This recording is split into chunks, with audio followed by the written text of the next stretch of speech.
शेर और चालाक लोमड़ी। बहुत समय पहले की बात है। एक घने जंगल में एक ताकतवर शेर रहता था।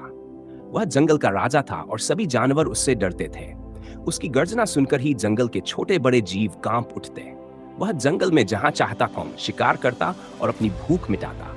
समय बीतने के साथ साथ शेर बूढ़ा होने लगा। अब वह पहले की तरह तेज नहीं रहा। शिकार करना उसके लिए कठिन होता जा रहा था। वह सोचने लगा कि अगर उसे रोज शिकार मिलता रहे तो उसे भाग दौड़ करने की जरूरत नहीं पड़ेगी। शेर की योजना। बूढ़े शेर ने एक चाल चली। वह अपने गुफा के पास बैठा और बीमार होने का नाटक करने लगा।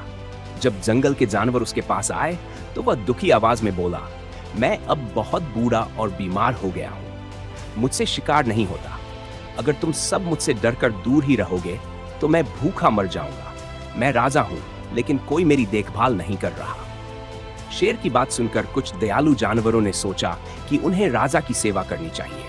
धीरे धीरे वे शेर की गुफा में जाने लगे, लेकिन जैसे ही कोई जानवर अंदर जाता, शेर उस पर झपट पड़ता और उसे खा जाता। चालाक लोमड़ी की समझदारी। कुछ ही दिनों में जंगल से कई जानवर गायब होने लगे। ये देखकर चालाक लोमड़ी को शक हुआ।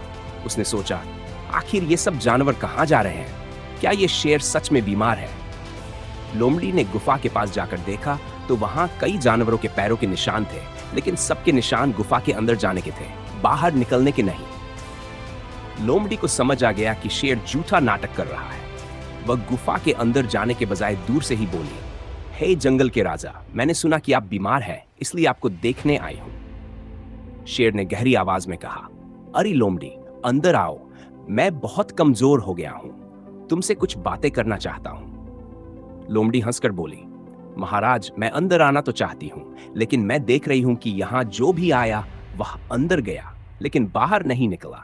यह देखकर मैं अंदर जाने की हिम्मत नहीं कर सकती। यह सुनते ही शेर समझ गया कि लोमड़ी उसकी चालाकी पकड़ चुकी है। वह लोमड़ी को पकड़ने के लिए चपटा, लेकिन अब वह बूढ़ा और कमजोर हो चुका था।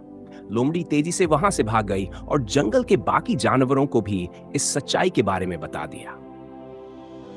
कहानी से सीख। इस कहानी से हमें यह सीखने को मिलता है कि कभी भी बिना सोचे समझे किसी पर भरोसा नहीं करना चाहिए।